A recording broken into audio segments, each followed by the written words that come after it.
Since the dawn of time, memes have existed. The origins of the first ever meme are still unknown, but have been speculated to have started over 40 billion, 20 million, and 69,000 years ago. As humans progressed and stopped throwing poop at each other, a new wave of meme culture took place. Memes were evolving, and so were the people making them. But one meme remained.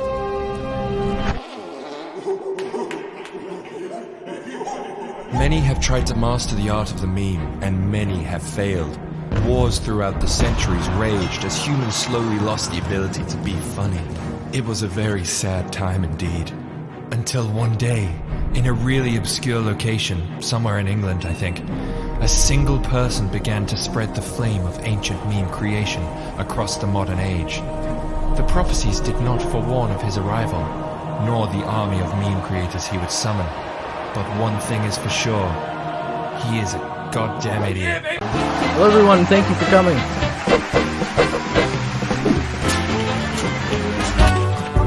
So today we're going to be going over everything you're going to need in Premiere Pro to make the perfect gaming video. Are you dumb? Are you getting rude to man? That's what you get, fam.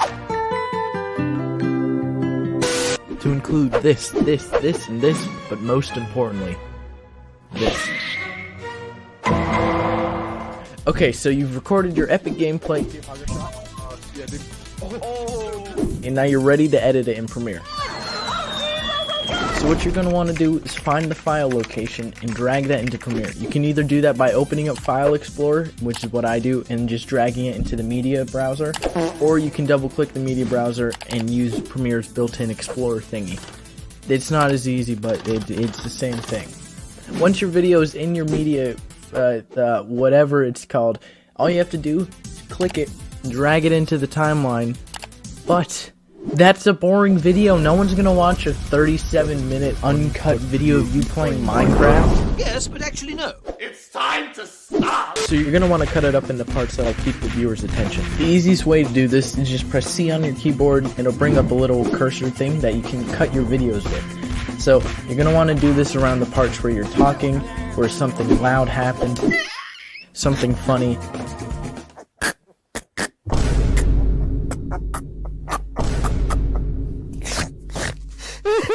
Basically, you're just going to want to look for the peaks in the audio thingy.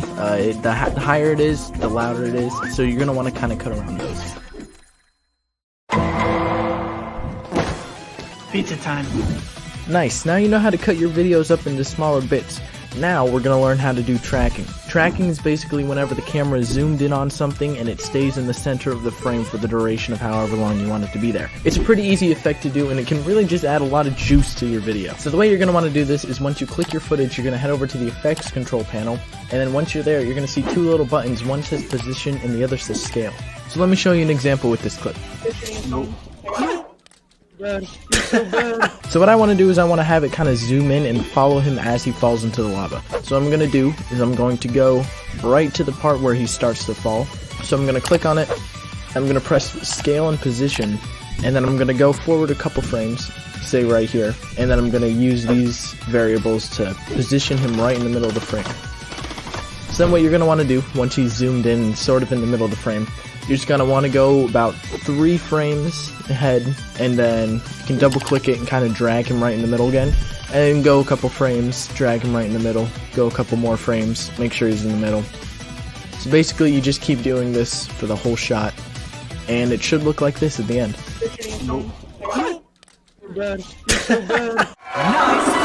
But I'm not done yet! And zooming is basically just the same thing without the tracking part. So now you know how to do both of those. It's like a 2-in-1 wombo combo.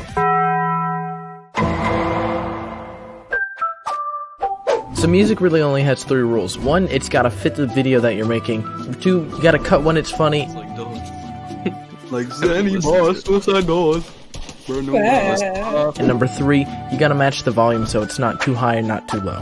Number 1. So the music that you put in your videos is pretty important because it can really set the mood. Hey, are you a Transformer? Because your Optimus Prime. Anyways, you can have more intense music for more high-paced videos with more editing, kind of like this one from Cursed Cat. Trash!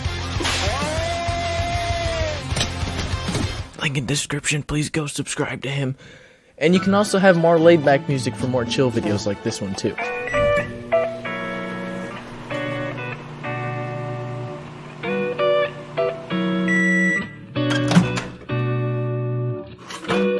When I started out, I only used mostly Undertale music, and now I have a whole library of similar sounding music.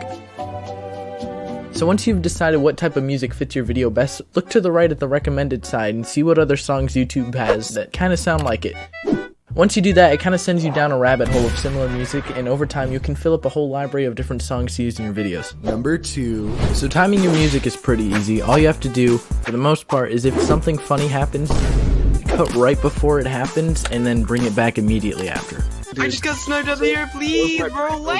And I'm gone. So obviously the subtitles and zooms help a lot, but you get the idea. Number 3. So balancing out audio is pretty easy. All you have to do is use this little wiggly thing, bring it either up or down just so that the music isn't too loud or too quiet over your voice. So the most important part about this process is just listening to it over and over and making sure that your ears don't explode because either one of them is either too high or too low.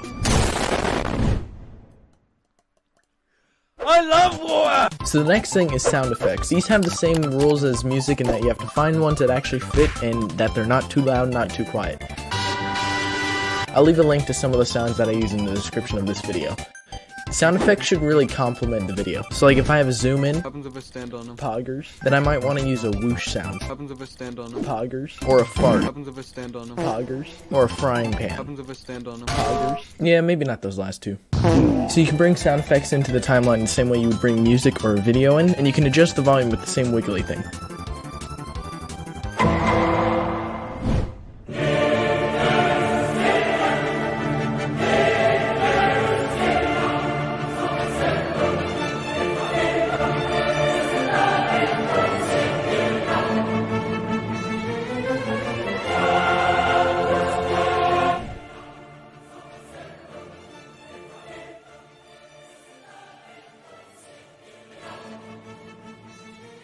Yeah, I don't know what that was about. Can we get some music in here? No reproduce or MC cooperative. Thank you. So subtitles, yeah, they're pretty great, and I use them all the time.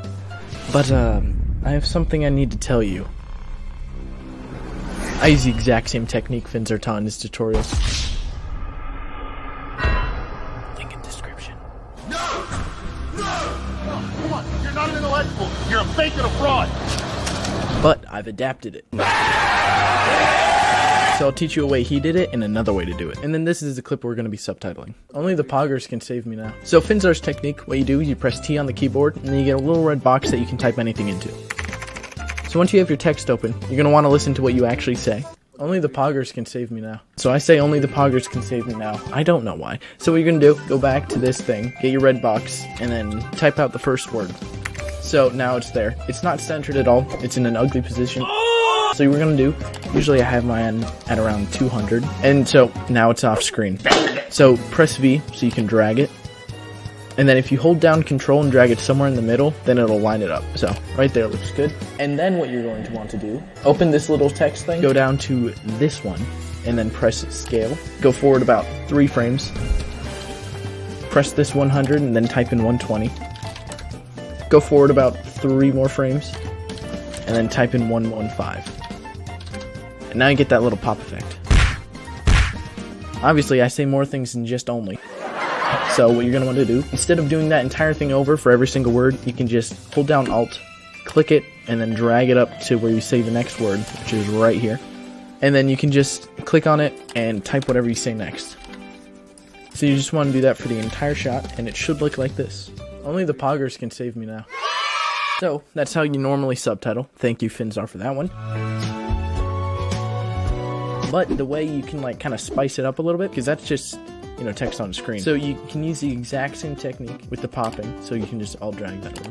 But let's say I want to add emphasis to the word poggers, because why not? So, this has a lot to do with different keyframe types, which are kind of scary. So, just drag this up, make it a bit longer. For this one, we're not going to need these pop effect, so we can just delete those. And so, right here is when I say it. So I'm going to keyframe the position, go back a couple frames, and then drag it down below the other text. And then right here, I'm going to do the same thing but other way. I'm going to keyframe the position, go a couple frames, and then drag it back down.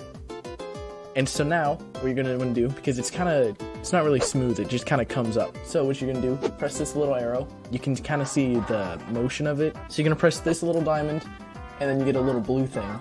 So you can just hold it and drag it till it looks like this. And then same exact thing on the side.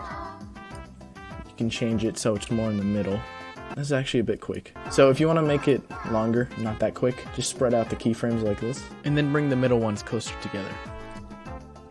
And so now it kind of just smoothly goes into the middle, and then comes back down. Only the poggers can save me now. So that's the end of the video. I hope it helped in at least some way. If you have anything else you want to know how to do, leave a comment and I'll put it in another video. Go make sure to check out Finzar, because without him, I would not know how to do anything regarding Premiere Pro or editing in